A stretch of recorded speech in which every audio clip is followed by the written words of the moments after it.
La Sociedad Dominica de Medios de Comunicación, Sodomco, presenta A Pensar Más con Rosa María Palacios.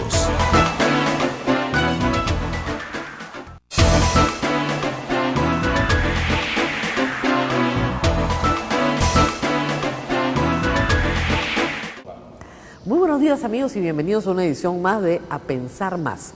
Hoy es 27 de julio y como ustedes saben, nosotros transmitimos para toda la red Sodomco y todas las emisoras que nos siguen día a día desde Lima, pero desde un lugar muy particular en Lima. Transmitimos desde el convento de Santo Domingo.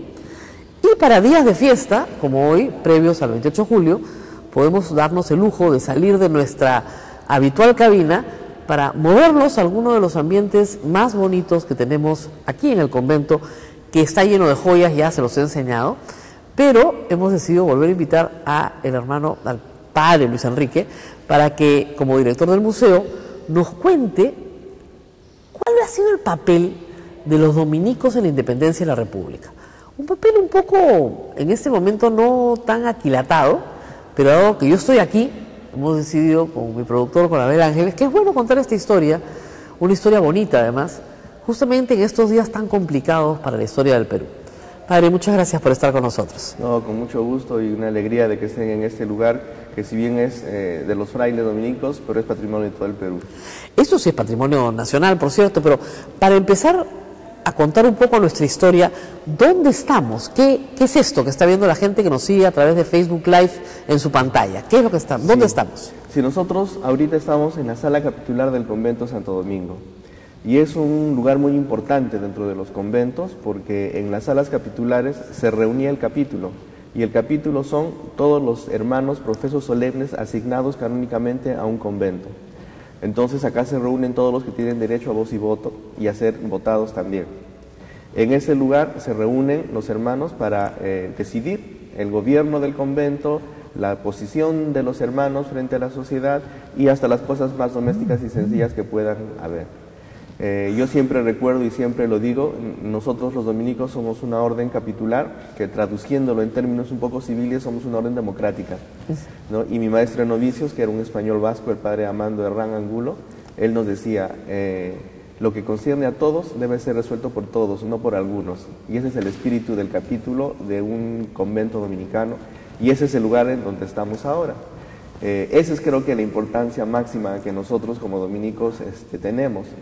Como lugar específicamente, ha sido un lugar importantísimo también porque en ese lugar y justamente frente al Cristo que tenemos aquí, San Martín Levito, un momento místico que no está alejado de la cotidianidad y ordinariedad de nuestro convento en sus decisiones y en sus discusiones. Y al mismo tiempo, durante la época de la independencia, en este lugar se reunieron todos los hermanos y unánimes firmaron el acta de sujeción a la independencia del Perú. Pero hay que decir una cosa también, para quien no ha visitado nunca el convento, estamos exactamente sobre la tumba de Santa Rosa de Lima. Sí. Es un lugar muy importante dentro del convento, tan importante que la santa, digamos, más importante del Perú, la primera santa de América, fue enterrada debajo de la sala capitular. Sí, debajo de la sala capitular está la cripta del convento. Exacto. ¿No? En la cripta del convento se enterraban todos los frailes dominicos y los terciarios y terciarias de nuestro convento. Santa Rosa de Lima, como terciaria dominica, tenía el derecho de enterrarse dentro de un convento dominicano junto a sus hermanos los frailes, porque en nuestra orden, pertenecen a nuestra orden, mejor dicho, con la misma calidad de pertenencia, los terciarios, que hacen votos al maestro de la orden, ¿no? Su compromiso laical frente al maestro de la orden, a nuestro Padre Santo Domingo y a nuestra Santa Madre, la Virgen del Rosario. Por lo tanto, son laicos que, si bien viven sus vidas desde fuera del convento, sean varones o mujeres, pertenecen realmente a nuestra orden dominicana desde su vocación laical. Y estos cuadros que nos rodean, se ven un poquito en las cámaras, representan las vidas de quiénes. Sí, es una serie de cuadros que representan la vida de un solo santo, que es Santo Tomás de Aquino. Exacto. Sí, un santo muy importante y para la iglesia y para los dominicos también. Claro, Santo Tomás de Aquino fue aquel que le dio el nivel científico a lo que significaba dar cuenta de nuestra fe. utilizando justamente la filosofía como herramienta que terminó siendo teología, obviamente. Exactamente. Y los cuadros representan escenas de la vida de Santo Tomás de Aquino. Estos cuadros son del siglo XVII, creo. Sí, son cuadros del siglo XVII, son anteriores al esgrafiado en dorado, que normalmente ya son propios del siglo XVIII, ¿no? Son de escuela cusqueña. Y bueno, y han estado aquí por muchos siglos, porque no se ha variado ni se ha modernizado ni nada. La sala capitular, bueno, un poco en el siglo XVIII, pero los cuadros se han mantenido en sus lugares desde aquellas épocas. Estas sillas que están acá, estas bancas largas, es el lugar donde se sientan los hermanos. Es el lugar donde se sientan los hermanos. Antiguamente había doble sillería, porque en este convento habían hasta 200 hermanos.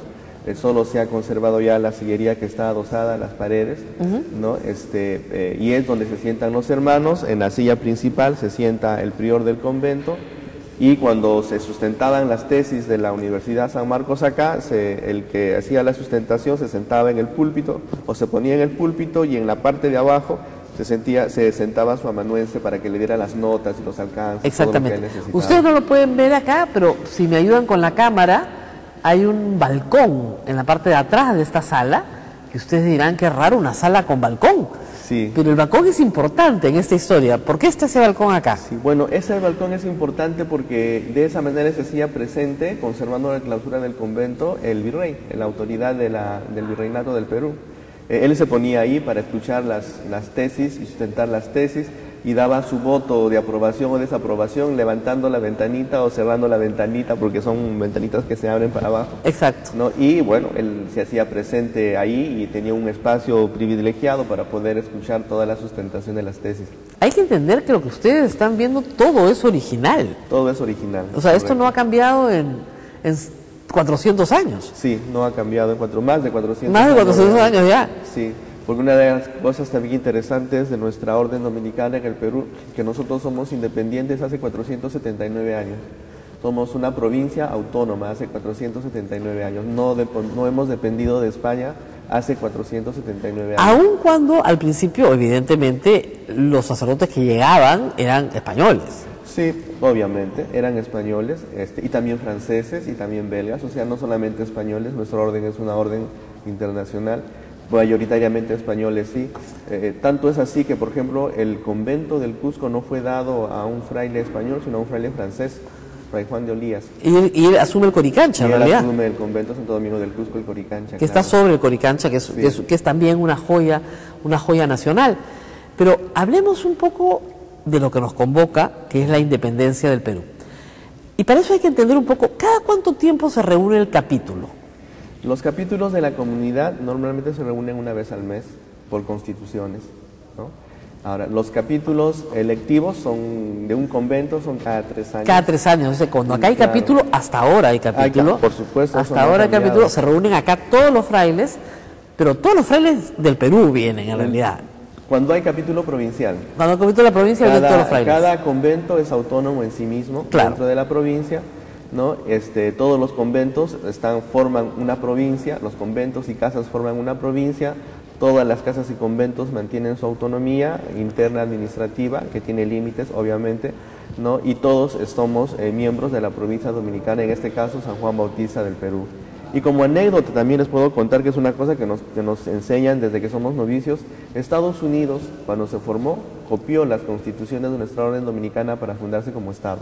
¿Ah, sí? Porque nosotros somos una democracia por delegación y tenemos este sistema desde 1216. Y cada convento es autónomo como cada estado es autónomo, cada convento tiene su prior como cada estado tiene su gobernador, cada convento tiene su capítulo como cada estado tiene su reunión de legisladores. Exacto. Todos estamos unidos en función del provincial, las provincias en función del maestro de la orden, y elegimos a nuestros delegados para que vayan a votar en nuestro nombre. Claro, eligen a sus delegados para que vayan a votar. Ustedes, por ejemplo, de la provincia del Perú, cuando son convocados al maestro de la orden. Y cuando somos de los conventos, al provincial del Perú, o del lugar en donde está. Es igualito que el sistema del colegio electoral en los Estados Unidos. Bueno, te dije que lo copiaron del nuestro. Esta es una anécdota que no sabía. Siempre, lo que bueno de trabajar acá es que siempre uno aprende cosas nuevas. Y bueno, llega la orden dominica al Perú desde el principio, porque Pizarro está acompañado de Fray Domingo de Valverde, que es el que le Vicente de Valverde, que le enseña la Biblia a Atahualpa, la rechaza, o sea, toda esa escena que nos enseñan en la infancia, en el colegio. Bueno, el primer obispo de Lima fue dominico. Y ser obispo de Lima en ese momento era ser obispo de todo Sudamérica. Básicamente. El obispo de Cusco. Claro. Más que de Lima, de Cusco. Del Cusco, sí.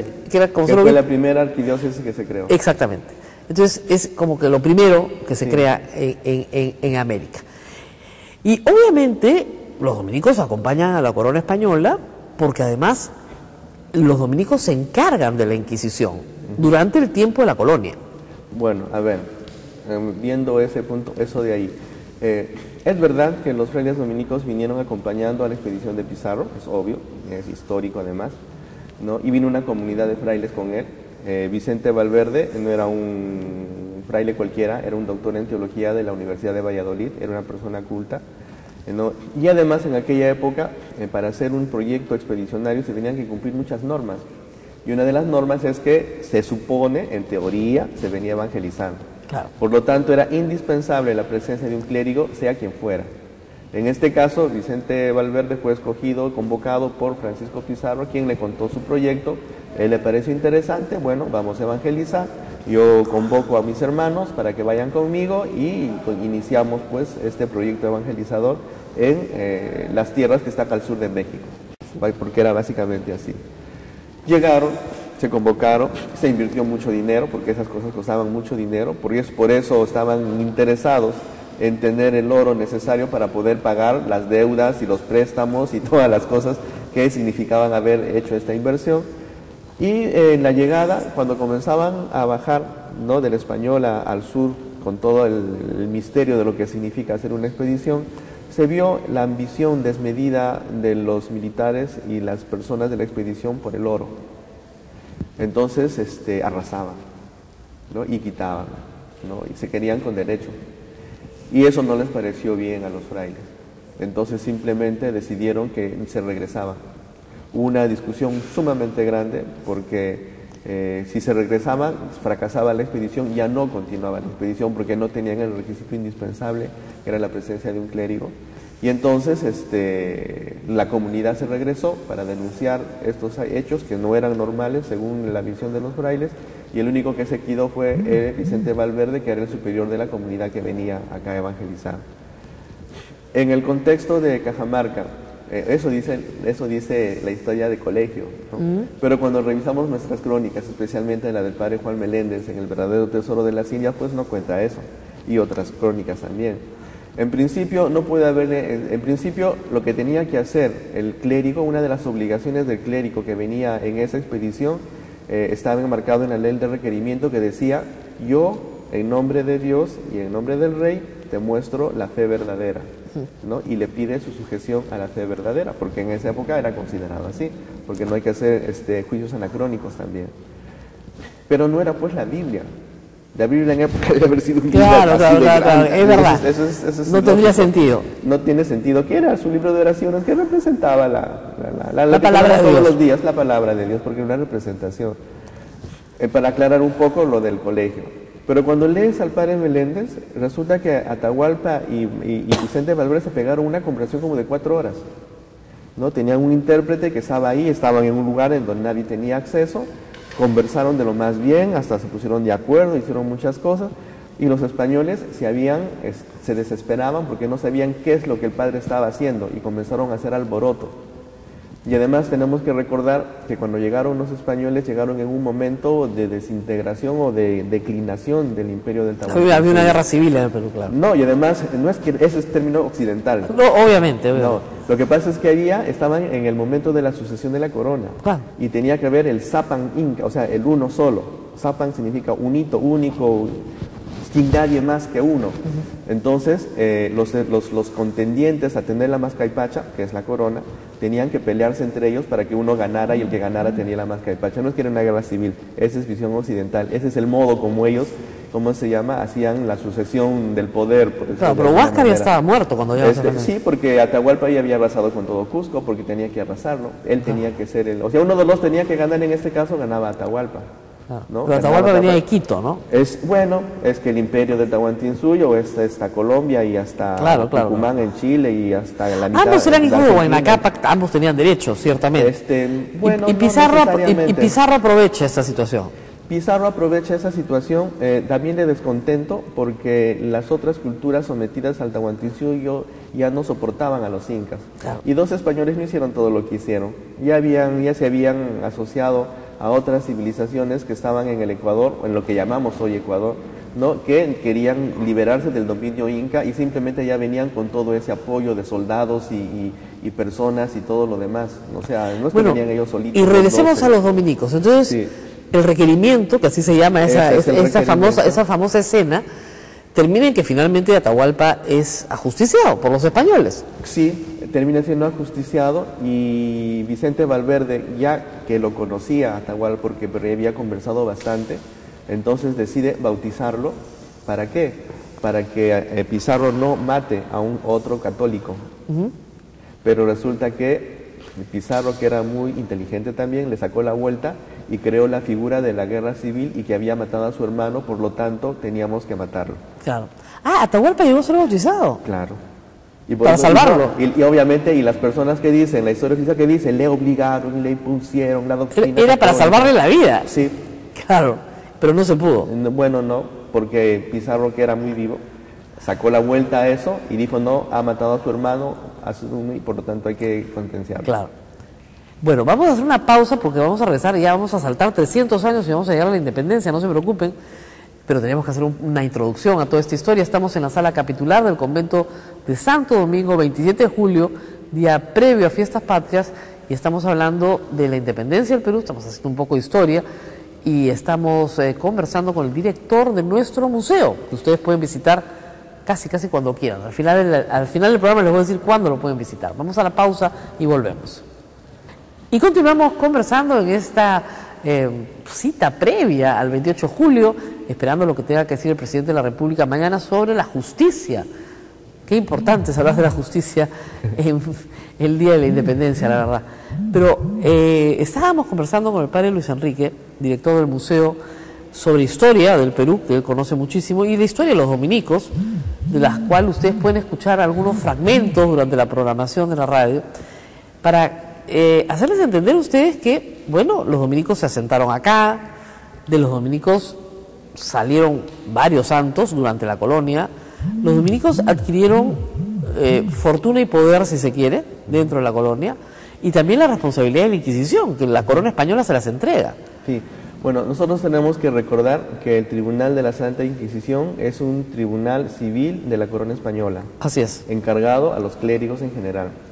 Los dominicos no hemos sido los únicos. Han estado los franciscanos, los jesuitas, los diocesanos, y creo que los dominicos, al menos en Sudamérica, no hemos tenido una participación muy grande, ha sido bastante modesta. Y tú lo puedes corroborar en los archivos propios del Tribunal de la Inquisición, que está al costado del Congreso, que es un museo que pertenece al Congreso, básicamente, ¿no?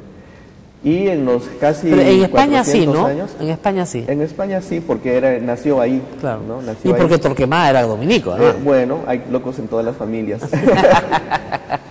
No, es que esa es una realidad. Esa es una realidad, claro que sí. No era la actitud propia o ordinaria de los frailes, que creo que aquí en América, con Bartolomé de las Casas, con Antonio de Montesinos, se corrobora, ¿no? Claro. En la lucha de la defensa por los derechos de los indígenas. Eso es interesante, porque Bartolomé de las Casas era dominico también. Claro.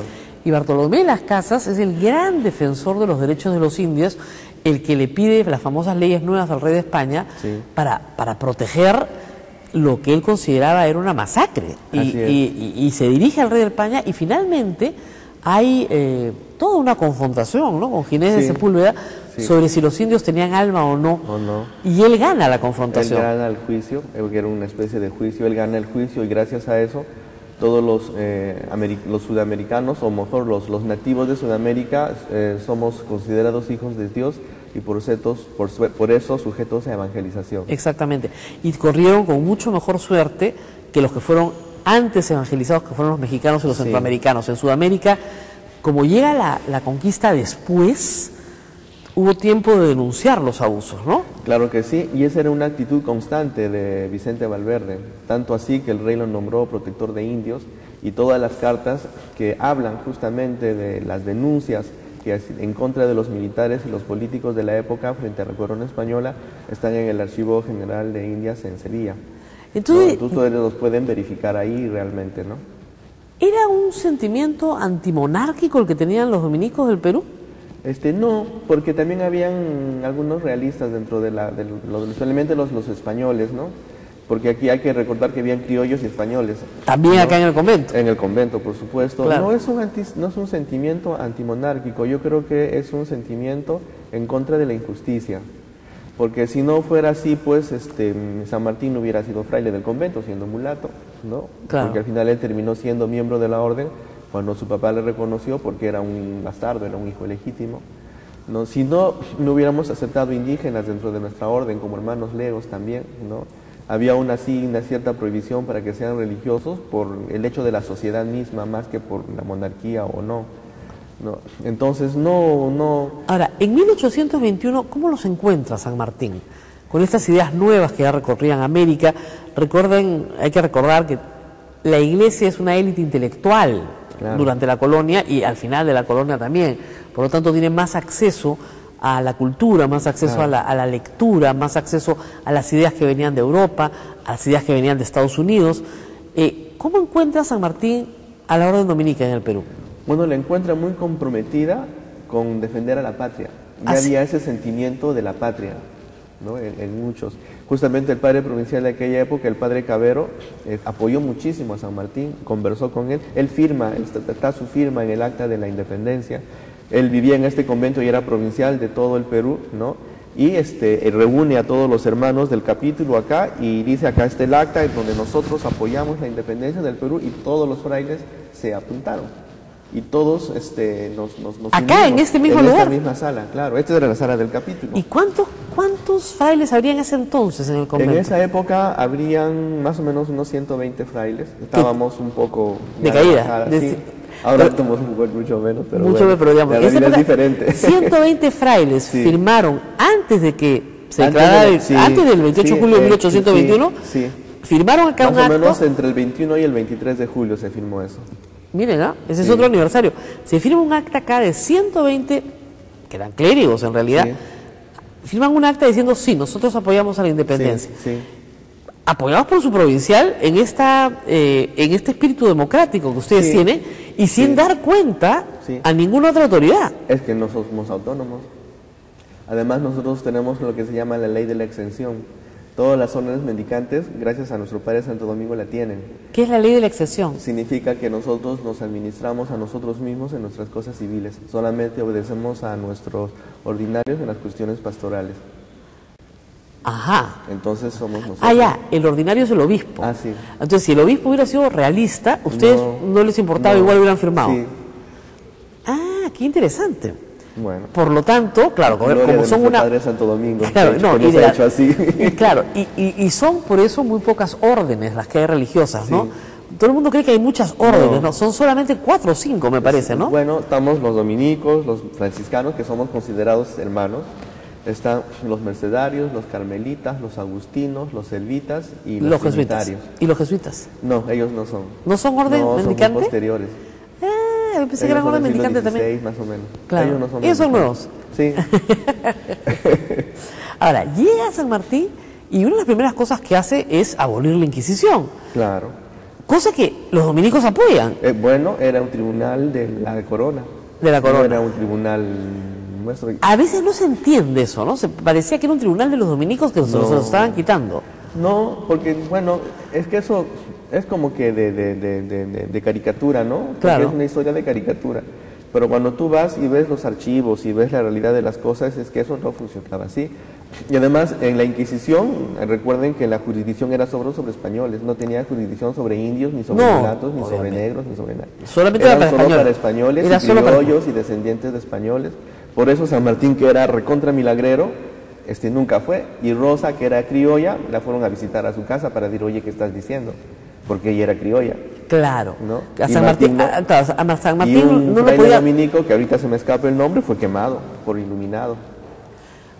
Entonces, sí. claro, ahí está, lo pueden visitar el Museo de la Inquisición, ahí está. Bueno, acá también hay un archivo cuadro de él, y como el Fray Dominico quemado y todo. Acá hay un archivo histórico interesante también, para los interesados.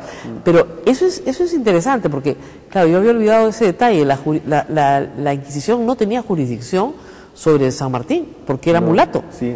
Entonces él podía hacer todos los milagros que quería. Era un taumaturgo, ¿no?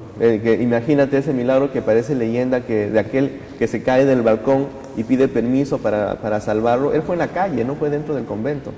Claro. Y la gente lo vio paralizado ahí en el aire hasta que venga, pide el permiso y regrese y lo baje despacito. Eso es lo que dice. Lo hubieran quemado vivo si hubiera sido un español.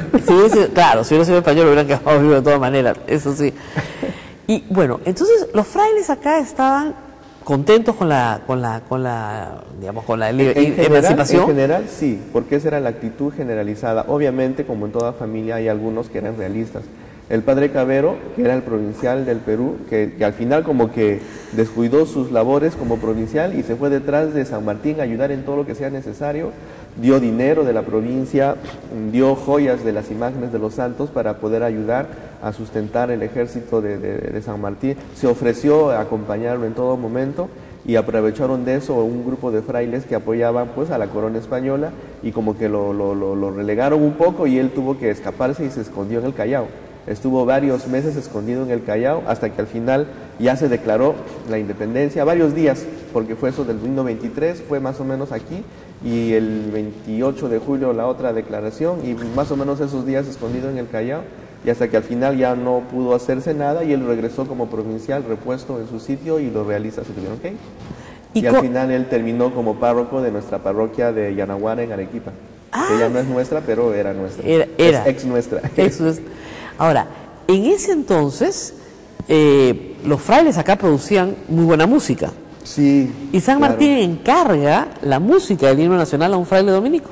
No fue un concurso. Fue un concurso. Cuéntanos esa historia. San Martín, hay poca gente que sabe, los símbolos de la patria son pocos, pero uno de los símbolos de la patria es el himno, es la bandera, el escudo y el himno nacional, no hay más. Sí. Y uno de los símbolos de la patria se creó en este convento también. Sí.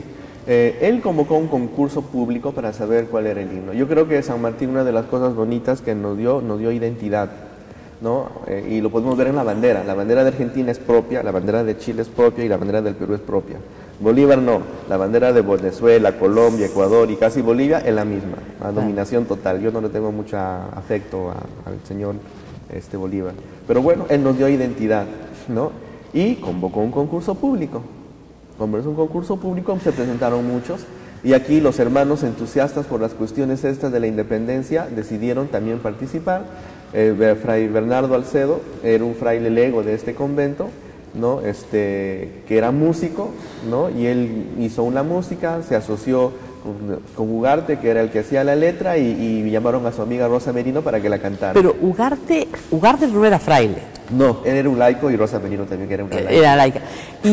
Pero Alcedo era un lego. ¿Qué es un lego? Un hermano cooperador, un hermano no sacerdote, un hermano religioso. Un religioso no sacerdote. Como San Martín. Exactamente, lo que llamaríamos ahora un religioso no sacerdote. Claro. Pero era músico. Era músico. Prepara su música. Prepara su proyecto, se unen, hacen equipo de trabajo. Claro, hay toda una discusión sobre la letra del himno nacional. Sí, bueno. Pero sobre la música nunca ha habido discusión, felizmente. Sí, bueno, hay letras apócrifas y todo eso. Ahora, el concurso tenía que presentarse en el Teatro Segura. Claro. Y se ensaya en una sala muy bonita que hay acá en la sala de la entrada, que era lo lógico porque Rosa Merino no iba a entrar hasta acá. No. A esta sala no entra Rosa Merino porque está dentro del convento. Pero Rosa María sí. Rosa María sí entra, 200 años después Rosa María está acá. Pero Rosa Merino entra a la sala de entrada que se llama, ¿cómo se llama esa sala del techo tan bonito? La sala de recibo. La sala de recibo. Y en la sala del recibo se instalan los músicos. Claro. Y ahí se ensaya. Ahí se ensayaba. Y justamente por eso vamos a hacer un diorama que hable justamente de eso. Obviamente no vamos a poner una imagen de Vicente, pero Bernardo, pero vamos a hacer un diorama en donde la gente puede escuchar la música sola, la música cantada en castellano y en quechua. Estoy buscando dentro de lo que es el museo, porque eso es parte del museo. Dentro del museo, claro, vamos a recrear esa partecita. Y bueno, como siempre lo representan como laico. Lo que pasa es que él varios meses después, casi un año después, él decide salir de la orden porque, bueno, quería crecer, me imagino. O luchar por la como independencia, músico. o lo que fuera. Sí, bueno, se fue a Chile. Y en Chile lo contrataron como músico de la Catedral de Santiago y ahí pasó mucho tiempo. Tuvo muy mala suerte porque siempre que regresaba al Perú nadie lo quería, nadie lo quería, nadie lo quería y entonces se regresaba a Chile. ¿Por No qué se nadie lo casó quería? con una mujer chilena, no lo contrataban, no le pedían, no lo... Era el autor del himno nacional. Sí, bueno, así somos. Bueno, así somos, pues, así somos los peruanos. Al autor del himno nacional le fue pésimo después de Le fue componerlo. pésimo en Lima, a pesar de que él quería Yo regresar me enteré muchas que era veces. dominico cuando llegué acá. Me pareció, Sí. me pareció. Primero me enteré que acá se había cantado por primera vez el himno nacional y luego me enteré que el autor era dominico. Sí. Porque no nos lo enseñan en el colegio tampoco. No, es que lo que pasa es que ya le ven la figura del laico con su terno, ¿no? Claro. Yo he mandado a pintar un cuadro de él con su hábito de lego, como el que era dentro, y va a ser... En el momento en el que lo compuso, además. Claro, y además porque hay una cosa que se llama, cuando tú haces noviciado te dicen, todo lo que tú haces mientras tienes los votos solemnes y eres miembro de la orden, es patrimonio de la orden. Ok. Cuando tú te vas, comienzas de cero. Todo lo que hiciste pertenece a la orden. Bueno, ok. Y tú Entonces, lo aceptas voluntariamente. entonces la música del himno nacional es patrimonio de la orden. Sí. Pero ya no pueden pedir derechos de autor, ¿ah? No, eso olvídate. Muchas cosas, no pedimos derecho de autor del rosario, que es universal y es patrimonio de nuestra orden. ¿Es patrimonio de la orden? Sí, Bueno, Nuestra Señora del Rosario es la patrona de la orden, pero sí. el rosario se lo entrega la Virgen a Santo Domingo. Eso es lo que recordaba. Sí. Ya, estoy recordando demasiadas lecciones religiosas de mi infancia. Vamos a ir a la pausa y regresamos. No se vayan porque hay más que contar sobre la presencia de los dominicos en la independencia del Perú. Volvemos. Bueno, sí, en la pausa hemos estado pensando con el padre Luis Enrique la cantidad de aportes de los dominicos a la vida social del Perú y bueno, y de la humanidad, ¿no? Que de los cuales no estamos muy prevenidos, ¿no? Recién en estas conversaciones se entiende. Bueno, entonces queda la música, queda la letra, Rosa Marina lo canta, se hace popular, hay toda una discusión sobre la letra, hemos tenido que cambiar la letra del himno. Yo aprendí uno de niña que cada vez que lo cantamos me sale el que aprendí de niña y todavía no puedo con el nuevo, puedo pero por pedazos. Porque bueno, lo que aprendes de niña es como el Padre Nuestro, ¿no? Sí. Cuando lo cambiaron, qué difícil es volverlo a rezar de otra manera. Pero, a lo que voy es al entusiasmo dominico por la independencia. Sí, pues sí.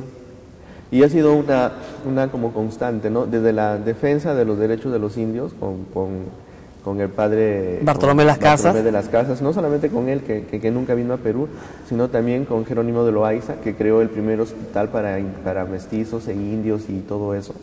¿El hospital Arzobispo Loaiza es en honor a él? Él es dominico. Pues. ¿Es dominico Claro, también? claro. Ah, ya, el hospital Loaiza también, ¿ah? Claro, Ya. ¿no? Entonces ha sido muy constante la cercanía de los frailes. Justamente hace unas 2 semanas recibí acá en el convento a un faugino francés que es profesor en la Universidad de Sorbona, que está justamente haciendo su investigación, ¿no? Para un grado que él quiere obtener acerca de los dominicos que defendieron los derechos de los indígenas. Y entonces está de cabeza en nuestro archivo, obviamente. Claro, y porque en no las solamente, cosas. o sea, Bartolomé de las Casas lidera un movimiento inicial que es el que hace que el rey de España dé las leyes nuevas de Indias, pues salieron las leyes de Indias, pero después las leyes nuevas, Sí. que dan mayor protección del abuso, digamos. Obviamente igual había tributo indígena, o sea, esas cosas no desaparecieron, pero sí había un sistema de protección judicial, ¿no? Sí. Y luego hay un movimiento constante a lo largo de 300 años o de 200 años siguientes de protección también. Sí, pero fíjate, mira, es verdad que Bartolomé es el más conocido, pero él se convirtió en una prédica de un dominico porque él era un diocesano que tenía su doctrina. Ya. Entonces él fue un fraile dominico en la isla de la Española que en Semana Santa le dice, ¿no? Antonio de Montesinos dice, no vamos a absolver a ningún español si es que no dejan de matar, si es que no devuelven las propiedades a los indios y no los dejan y los tratan como seres humanos. No los vamos a absolver. Y él estaba presente en esa misa. Y al final la frase de Antonio de Montesinos es que ¿acaso estos no son hombres también? Dijo eso. Ahí se convirtió Bartolomé de las Casas, dejó todo, devolvió todo y se fue a España, entró a la orden y viene con todo eso.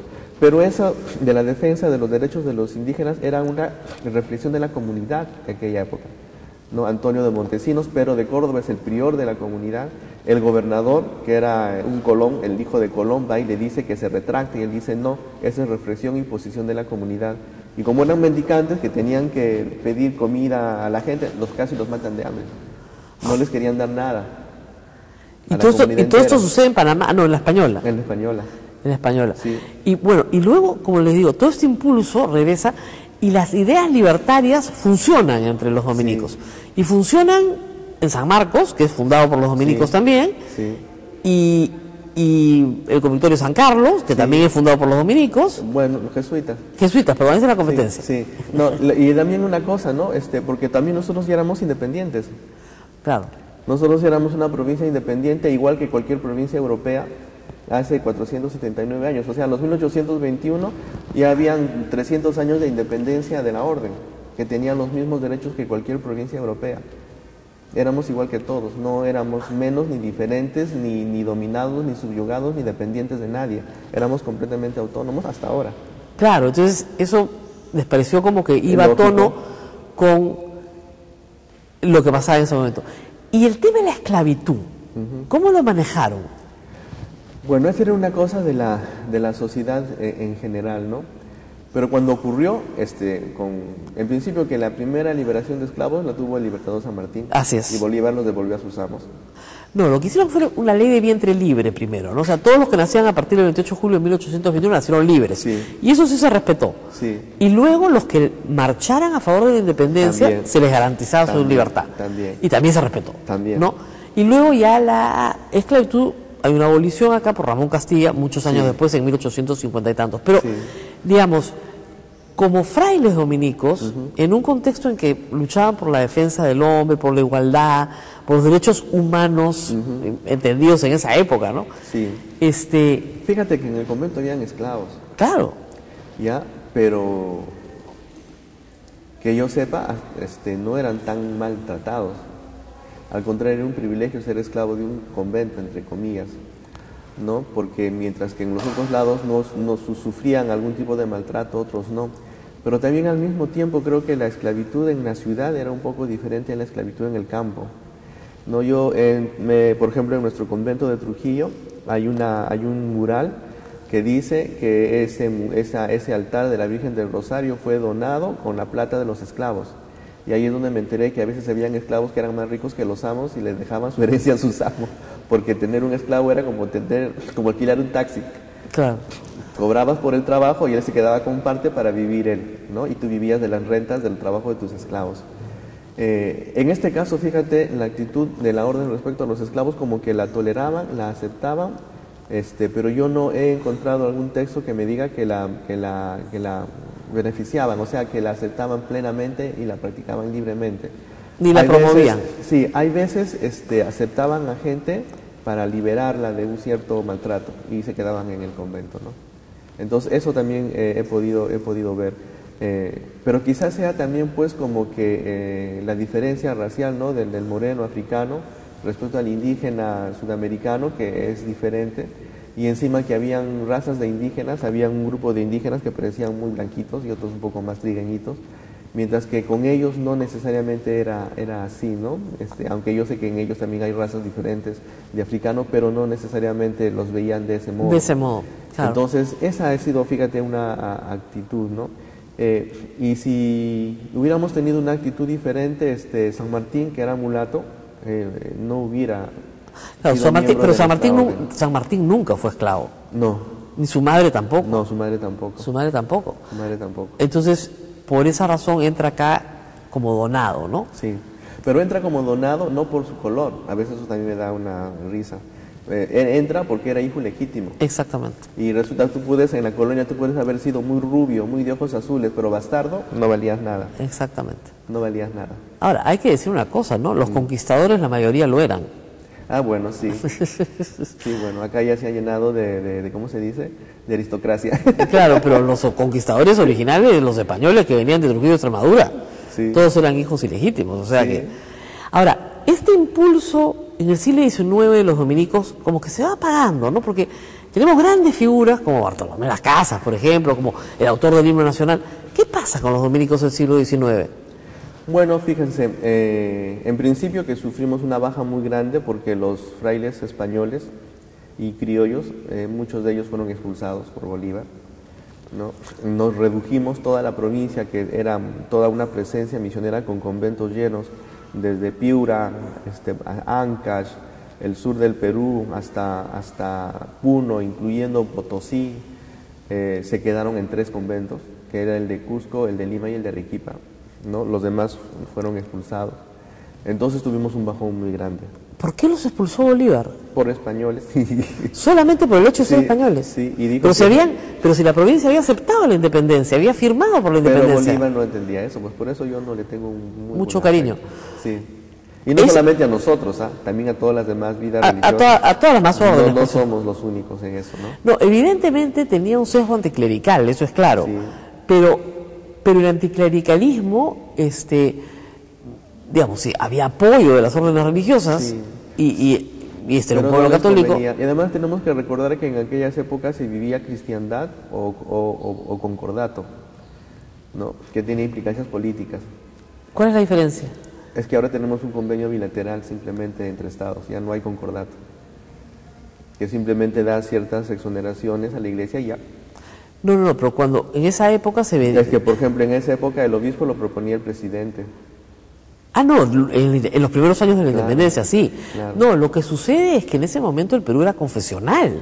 Bueno, era un estado confesional. Y él quería destruir eso también. Claro, pero siendo Bolívar perfectamente consciente de que estaba fundando un estado confesional, una república confesional, a santo de que expulsar sacerdotes españoles, ¿no? Bueno, pero pasó.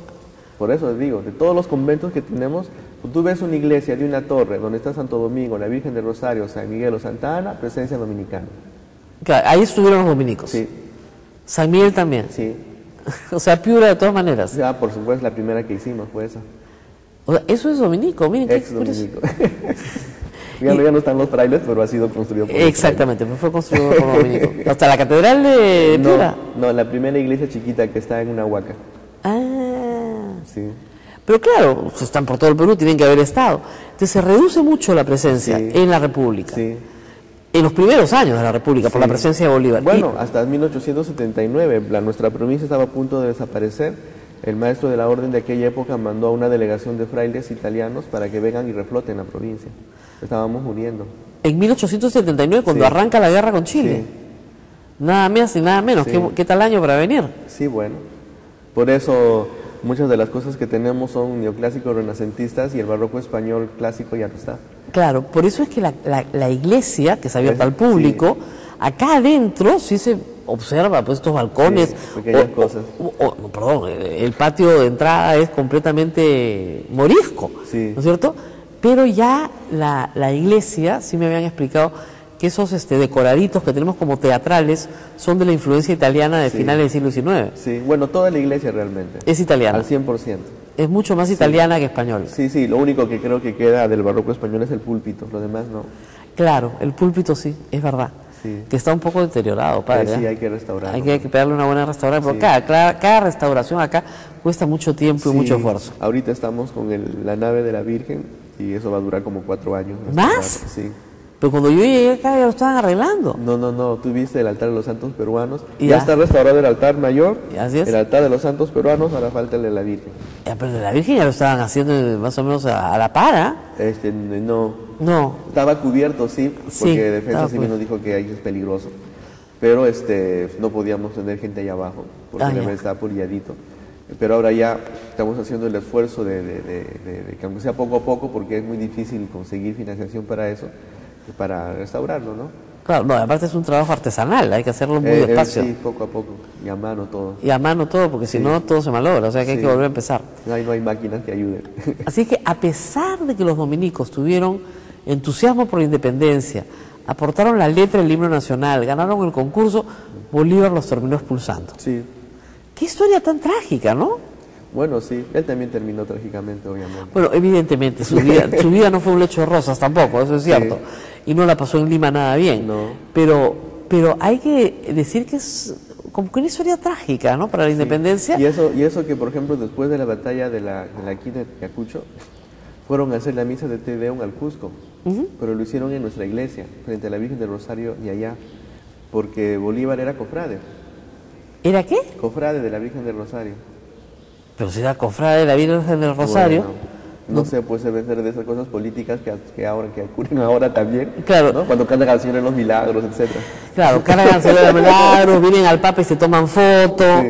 ¿no es cierto? Unos fariseos, pero de aquellos, y después están rodando en el Poder Judicial o qué sé yo, se están repartiendo, Dios sabe qué Bueno, privilegio, es la ¿no? actitud humana, ¿no? Que siempre estuvo desde el Sí. inicio, desde la colonia. Sí. Eso es una de las cosas que da pena en el Día de la Independencia, ¿no? En 2 años, en 3 en realidad, en 1821, vamos a cumplir 200 años de independencia. Y me imagino que usted estará pensando hacer algunas cosas acá también. Sí, en la comunidad hay algunas cosas que estamos planificando. Obviamente lo haremos como frailes, Claro. ¿no? Como dominicos, como provincia. Bueno, me imagino que nos sumaremos a todo lo que va haciéndose, ¿no? Bueno, claro, pero la música tendrá que salir de aquí, ¿no? Bueno, haremos. Fíjate que estamos pensando traer al historiador ese chileno que es experto en el hermano nuestro, y que nos traiga todas las partituras para poder tener acá una base Documental, claro. documental de eso, y que además puedan ser cantados, porque según él no tiene nada que envidiar a la música barroca europea. Es de excelentísima calidad todas las composiciones que ha hecho nuestro hermano para la Catedral de Chile, de Santiago. Qué pena, ¿no? Sí. Porque acá nadie lo contrataba, pero no lo querían contratar ni aquí No, mismo. Nadie, bueno. No sé ni aquí mismo, porque acá ya no es fácil eso, ¿no? Pero él quería, en su rango, pues no era ser músico de un convento, tenía que ser una catedral, Claro. que es diferente, ¿no? Y acá nadie lo contrataba No, la para músico de Catedral catedral. Santiago, Qué pena, ¿no? Sí. Ahora, hay que decir que en el inicio de la independencia, la presencia religiosa fue, como dice, también firmando el acta de la independencia y también participando en los poderes del Estado. Es decir, Bueno, sí, especialmente en la parte judicial, que era justamente a lo que se le encargaba, ¿no? En esa época se supone que lo religioso era la élite académica, y por lo Exactamente. tanto se les encargaba a ellos, porque no había... Han Era- habido también algunos... eran profesores doctores en teología y en leyes. Sí, sí. Era por eso, más que por eso una cosa específica. Y si tú ves los grabados de la Inquisición que están ahí, yo cuando voy, pues digo, ¿dónde están los dominicos? Digo, voy chequeando, no encontré, eran todos franciscanos. En los actos de fe, esas cosas. Exactamente. Era- ¿Y dónde están los frailes? Yo buscando, ¿no? Algo, Claro. nuestro hábito, no me encontré. Eran franciscanos Sí. los sábados. Ahora, se les dio participación en el poder legislativo a sacerdotes Sí. y también se les dio participación en el poder judicial Sí. y luego se retiran, ¿no? Sí. ¿No sería bueno que regresen los padres al poder judicial? Bueno, si nosotros Por lo menos el Poder Judicial. Sí, bueno, fíjate, si nosotros no participamos en políticas por el convenio con la Santa Sede. Claro. Por eso cuando un sacerdote decide participar, se le quitan todas las licencias ministeriales para que vuelva, se reduce al estado clerical y al estado Civil. laical y pueda participar de la actividad política, ¿no? Porque si no hubiera eso, te aseguro que el Congreso estaría lleno de padrecitos y monjitas. Sí, Sí. si es que no tuvieron... Ahora, Sí. es una norma de derecho canónico la que les impide participar ahora, ¿no? Es una norma de convenio internacional, no tanto de No, derecho para el canónico. caso de ustedes puede ser que no aplique, pero, digamos, para todos los diocesanos, el derecho canónico les prohíbe participar. Sí, bueno, a ver, El Código de Derecho Canónico. ya, sí, es que eso está enmarcado en los convenios de la Santa Sede con los diferentes estados, porque si no, la Iglesia o los miembros de la Iglesia ministerialmente y con votos Ajá. estarían en muchos de los poderes de todos los estados del planeta. Claro, Entonces es más que todo el convenio a ese nivel, ¿no? a ese nivel. Sí, porque por eso pues anularon a los jesuitas, ¿no? Por meterse demasiado Bueno, en los política. expulsaron de América Por dos meterse veces. mucho en política, porque ellas eran Dos veces. Sí, porque eran los directores espirituales de los reyes y de todo lo demás. No, los expulsaron 2 veces de América y se volvieron a meter. Ahora es una orden que tenía que prevalecer, ¿no? Porque si no, no hubiera prevalecido, ¿no? Bueno, pues si es voluntad de Dios, prevalece. Prevalece. Sí, Eso es lo que os digo, si lo que es voluntad de Dios prevalece, lo que no es voluntad de Dios no no prevalece. prevalece. Bueno, por eso los dominicos tienen 800 años, ¿no? Hasta ahorita, gracias a Dios, sí. Y han prevalecido. Estamos prevaleciendo y Es- esperemos que sigamos así. Así es. Actualmente viven muchos menos frailes aquí en el convento, no se asusten, no viven 200 ni 120, ¿eh? Sí. Tengan cuidado. Ahora viven 12 frailes acá, me parece, Sí, ahorita sí. y en una Este, zona modernizada. Sí, en una zona que ya está adaptada a nuestra época, ¿no? Es así, y ahí de repente podemos decir, ¿no?, a los chicos que quieran ser frailes, bueno, que nos vengan a visitarnos. La promoción vocacional siempre tiene que estar presente, nuestra vida es apasionante, nuestra familia es universal, ¿no? Podemos ir a cualquier país y vamos a encontrar un convento dominico y con frailes dominicos haciendo su misión ahí, y nuestra familia dominicana está compuesta no solo por los frailes, sino las monjas de los monasterios, las hermanas de vida apostólica y los laicos, ¿no?, como Santa Rosa, que era una laica dominica y Y muchos laicos misioneros. Muchos laicos misioneros. Que nos están escuchando, además, porque nos siguen a través de toda la red de Sodom con todo el Perú. Sí, no, muchísimo. Y todos ellos, pues, vivimos el espíritu que nuestro Padre Santo Domingo nos dejó como carisma. Y es ese espíritu de mente abierta, de estilo capitular, como nosotros Dicen que son llamamos. los curas caviares. No, esos son otros. Los curas caviares son los que tienen ideología, nosotros queremos evangelio. Yo creo que el evangelio es mucho más revolucionario que cualquier ideología humana. Esa es una muy buena respuesta de un sacerdote bien formado. Bueno, creo que ya vamos terminando. Me dicen que sí. Tenemos que hacer una pausa más y volvemos. No se muevan, regresamos.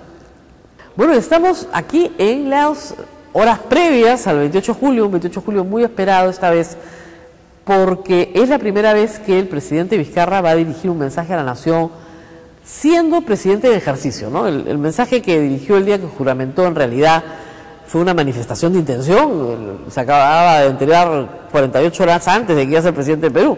Así que este es su primer mensaje real. Me dicen que va a hablar de todo, pero obviamente el tema fundamental va a ser el de la justicia. Así que esperemos que nos diga muchas cosas. Y también hay que decirles que el museo va a estar abierto 28 de julio. Mañana 28 está abierto al público. El museo está abierto al público, por supuesto, porque es un día en que la gente sale.